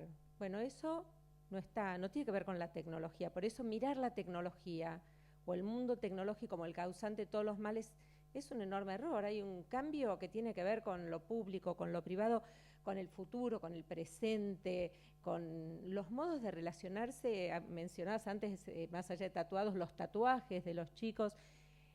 El cambio es enorme, es de una densidad que dicen algunos estudiosos, hablando de inteligencia colectiva, que se dio muy pocas veces en la humanidad. De esto Washington Uranga, que está por ahí, me puede ayudar, que tiene que ver con la aparición de la escritura, de la imprenta, donde el saber empieza a distribuirse de otro modo, y es necesario volver, como el péndulo que va y viene, a encontrar un equilibrio.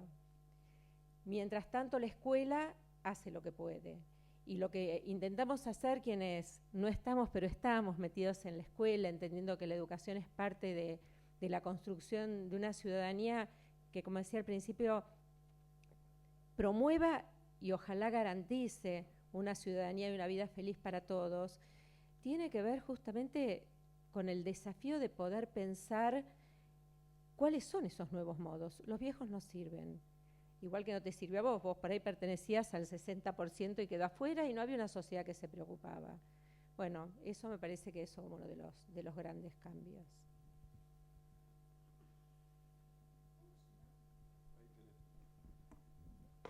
Bueno, yo recuerdo mi escuela, me hicieron pensar en mis escuelas, primaria, secundaria, etcétera. Bueno, es lo que uno ha leído. Y en realidad yo creo que hay una tensión de fondo que atraviesa todas las épocas. La escuela a la que fue mi hijo, que fue de un tipo cuando estuvimos en Perú, de otro tipo totalmente opuesto en México, que fue una escuela activa. Estos métodos, ¿viste?, experimentales, que hay uno que es, bueno, el laissez-faire, es otra cosa totalmente distinta con la escuela que fue en Perú, que era una cosa así normativa, rígida, disciplinaria. Pero hubo, yo creo, una tensión de fondo. En la escuela en Perú mi hijo se resistió, se rebeló, fue recontra difícil, ¿no? Le echaban, bueno, porque era paga, pero peor que la que fue y yo me iba a pelear a la escuela, porque en mi época Yo me precio de no tener errores de ortografía, por lo que me horrorizaban mis alumnos de último año, carrera de comunicación social, escribiendo monografías con errores de ortografía. Yo digo, esto no puede ser. Le digo, vos no estás estudiando veterinaria. El lenguaje es tu instrumento. Esto es como pretender ser un músico y no saber tocar ningún instrumento. No puede ser, me volvía loca. Pero claro, me hacían escribir la palabra huevo 100 veces y yo la escribía sin H. Ya, aprendí así. La letra con sangre entra. Y cuando veo que en Perú intentan hacerle lo mismo a la escuela donde va mi hijo, voy furiosa. Y digo, no, esto no, este no es el método. El problema es el método. Este no es el método. No va a escribir 100 veces, ni 50 ni 20 la palabra huevo. Encuentren la forma de que escriba huevo con H, por decir un ejemplo huevo, desde otro lugar. Y yo creo que ese otro lugar es el estímulo a la creatividad. Y acá está la contradicción fundamental con la escuela. Porque la escuela es una institución concebida, fundada y que funciona con la misión de uniformar, homogeneizar, preparar ciudadanos y buenos trabajadores o buenos profesionales, transmitiéndole un legado de contenidos que tienen que incorporar. Y vos vas viendo cómo a lo largo de ese proceso, yo lo he visto en mi hijo el difícil, que arrancaba las páginas del cuaderno directamente cuando una cosa no le interesaba y se volvían locos y me llamaban al revés y me decían lo que hace este chico, ¿verdad? Y dice, no, eso no me interesa, no lo voy a hacer, punto. Entonces, cómo le iban como asfixiando la creatividad. ¿Viste cómo fue poco a poco de cosas terriblemente creativas cuando era muy chico? A medida que fue avanzando en la escuela, yo veía que se iba como normalizando. Y digo, esto es terrible. Pero entonces, quizás es uno de los desafíos, recién se iba hacerle escribir, de le la decía Fundación yo Santillana. a la docente de que tenía que repetir 100 veces la palabra, digo, no, le digo, hacerle escribir un cuento. A través del cuento, que él tiene que aprender a reconocer los errores de ortografía y a corregirlos, pero que el tema está en el desarrollo de la creatividad, no en la transmisión, lo que decía Freire en sentido bancario, de los contenidos del legado, del patrimonio de conocimientos que heredamos de toda la humanidad. Esto es lo que está en contradicción, siempre y ahora más. Cuestiones, sí, recién decía, ahora más porque todo es cambiante. La Nilda de la Fundación Santillana, que hace una semana hicieron justamente un encuentro, estuvo Javier Aragay de Barcelona y otras experiencias innovadoras donde se rompe la estructura disciplinar para poder pensar proyectos donde la creatividad esté alineada con los conocimientos básicos que tienen que necesariamente adquirir los chicos para poder ejercer esa ciudadanía. Pero se fue, así que ya no lo va a decir. Claro.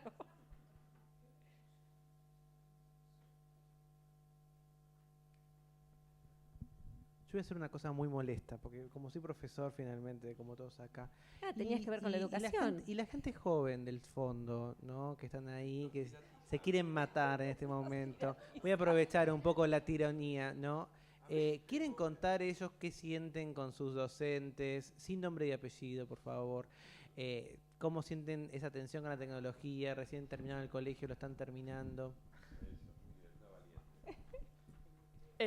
Yo no quiero hablar tanto de mi experiencia, pero soy estudiante de psicología y este cuatrimestre hice la materia psicología institucional y justo con mi grupo elegimos abordar un bachillerato popular para ver, digamos, cuál era la relación con el alumnado ahí, y la verdad que me parece que tuvimos una experiencia muy grata,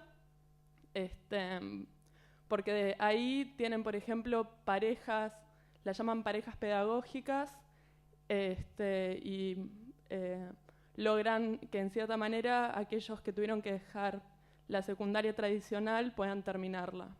No sé si alguno de ustedes se acercó alguna vez a este tipo de instituciones alternativas. nosotros en este momento estamos haciendo una experiencia con el profesorado popular Dorita Costa, que está en la Villa 31, y la realidad es para mí una de las experiencias más interesantes de este cuatrimestre.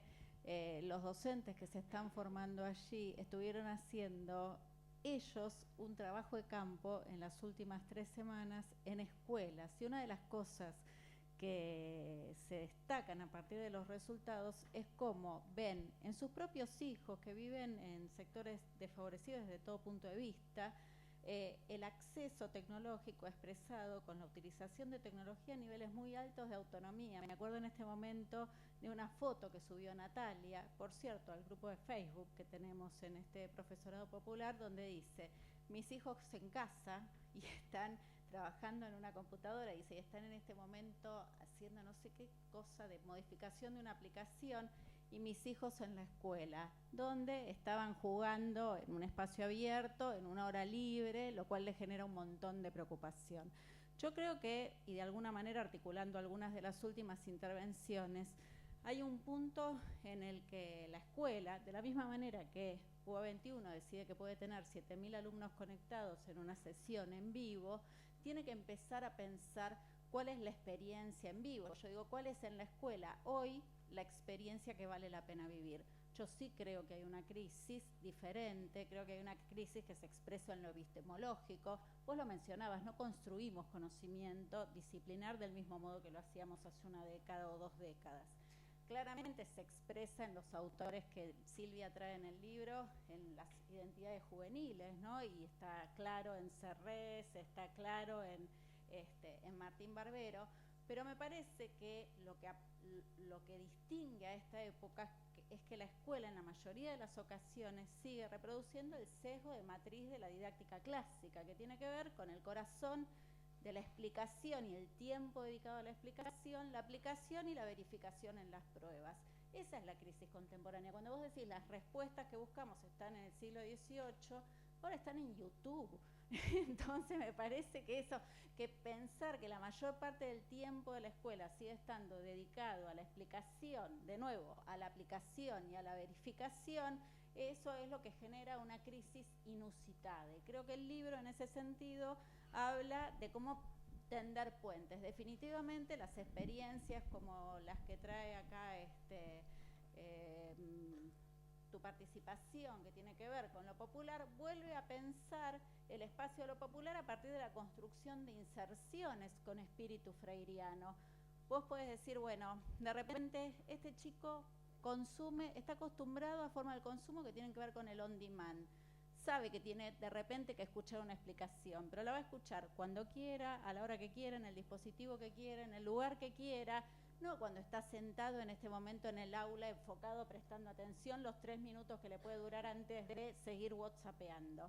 Entonces, cuando vos decís la experiencia, como en este caso, tiene que ver con ir a trabajar en un proyecto, con reconstruirlo desde una perspectiva analítica y en ese mismo acto aprender psicología institucional, creo que es donde estamos pegando un salto, ¿no? Y celebro que esta sea la experiencia que traes.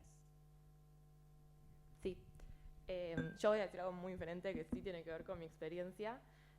A mí hay algo que me llama mucho la atención. Yo estudio arquitectura en la UBA y me costó bastante como elegir carrera, por decirlo de alguna manera, y siempre me queda como en la mente flotando una estadística que me tiraron, que es que en arquitectura se reciben como el 70% de los alumnos, a diferencia de muchas de las otras carreras de la UBA, y no sé si es porque estoy en mi carrera y estoy como obnubilada con la forma en la que educan, pero a mí en primer año me pasó que me chocó mucho la forma en la que se enseñaba. Como hubo un momento en el que dije como, no estoy entendiendo muy bien cómo funciona esto, es muy distinto como a la secundaria, y hay una formación que también la veo un poco con mi hermana más chica, que ahora está como muy en esto de los youtubers y todo esto, de que el chico como que se incentiva mucho, y digo el chico, pero en realidad las personas, siento, cuando crea cosas.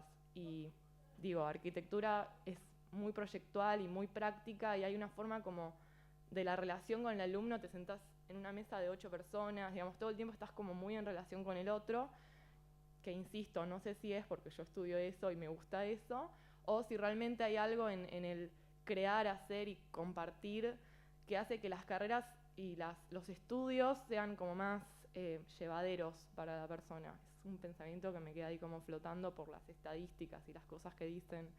Nada. Muy interesante. Sí, yo voy a decir una cosa desde el costado de los que estudiamos algo que es más producción del conocimiento, de la reflexión, que en muchos casos eso es muy frustrante, porque, por ejemplo, en filosofía, los estándares para poder escribir algo y que la gente lo escuche o lo lea son altísimos. O sea, mi problema, no en UBA21, o sea, no en los niveles iniciales, sino dentro de la carrera, es justamente cómo poder despertar o fomentar en los alumnos. Por ejemplo, yo estoy en un grupo de investigación hace muchos años en filosofía de la mente. Es un ámbito muy chiquito, pero muy concentrado, donde yo, digamos, ahí es donde yo hago mi labor de investigación. Y para mí es cómo enamorar a los alumnos de que puedan venir, sacarse esas dudas y presentar en un congreso, mandar un artículo a una revista, que es lo más parecido a proyectual que puedes tener en filosofía. Y a veces están tan altas las varas para poder hacerlo que eso desanima muchísimo. Y hay materias o hay carreras como filosofía en donde finalmente es más difícil que quieran recibirse porque parece que al no estar colegiado o algo parecido a eso, o hay muchos trabajos que puedes hacer sin tener ese título, es una barrera mucho más difícil. Pero yo creo que efectivamente cada campo de conocimiento tiene un montón de dificultades, y la verdad es que también nosotros como docentes tenemos una responsabilidad, así como también la tiene el Estado. No sé si vieron, a mí me impresionó mucho, esta semana leí una nota, una directora de un colegio, de una escuela técnica de la provincia, instauró unos baños unisex, porque se dio cuenta, tiene una alta población de de alumnos hombres, porque es una escuela técnica. Había un grupo que detectaron los docentes que no iban al baño porque eran gays y eran molestados, o sea, les pegaban, los molestaban, los echaban del baño y no podían ir al baño. Entonces lo que decidió la directora, si no lo conocen, porque veo que ahora sorprendida, salió en Infobae esta semana, a mí me impactó mucho. Entonces, si no me equivoco, es en San Isidro fue. La directora lo que armó fue, en esa escuela técnica, un baño unisex, para que puedan ir chicos y chicas, y eso permitió que los alumnos, que pasaban capaz 4 horas en el aula, en la escuela, sin ir al baño, porque eran agredidos, pudieran hacerlo. La primera reacción que tuvo fue que fueron 2 madres a decir que ellas tenían miedo que sus hijas, a pesar que eran pocas chicas, había chicas, que sus hijas fueran violadas o molestadas adentro de ese baño unisex. Lo cual uno dice, bueno, parece raro, pero es entendible, porque efectivamente estamos en un momento en donde realmente las mujeres están en una situación mucho más vulnerable, o eso está puesto en el tapete. Ella claramente les explicó, bueno, hay 6 baños en toda la escuela, uno solo es unisex y es para este caso. En este momento no había ningún alumno que ellos detectaran como trans o de una identidad que sea distinta de masculino o femenino, pero sí, en el caso de que fuera, también es parte de esta nueva familia, esta nueva dificultad. Ese programa funcionó 3 meses hasta que llegó la inspectora y la semana pasada lo cerró porque no hay legislación para que puedas tener un baño unisex en una escuela secundaria.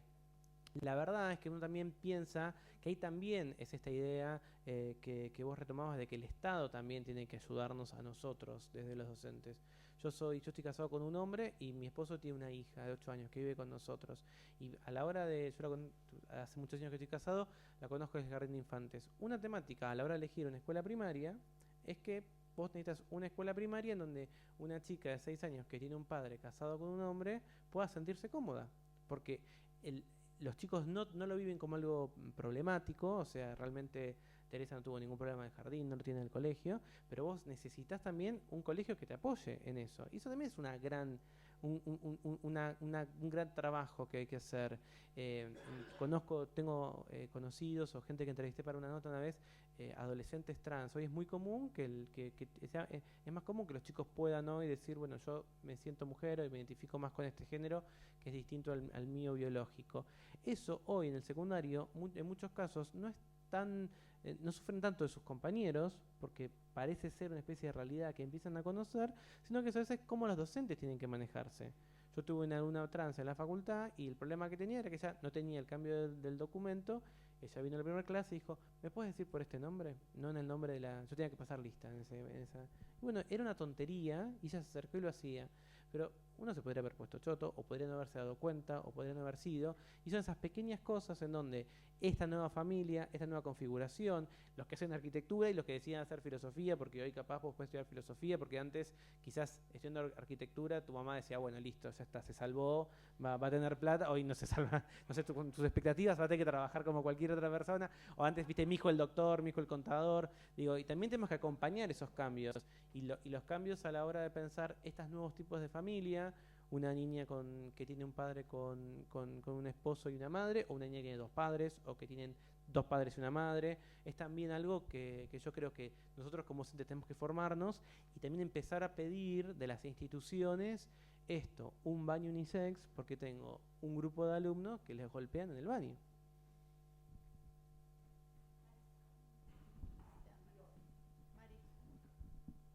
Yo los escucho y una de las cosas que, esto que hablas de los espacios, el tema es que la escuela, más allá de la tecnología, es que no modifica los espacios. Yo siempre pregunto, ¿qué puede aprender un chico, un compañero de la nuca del otro? ¿No? Entonces, requiere otros muebles, otra organización, hasta ni muebles, porque si son bancos, ¿no es cierto?, individuales, es la conformación, ¿cómo los vas a poner? Y eso no exige un costo.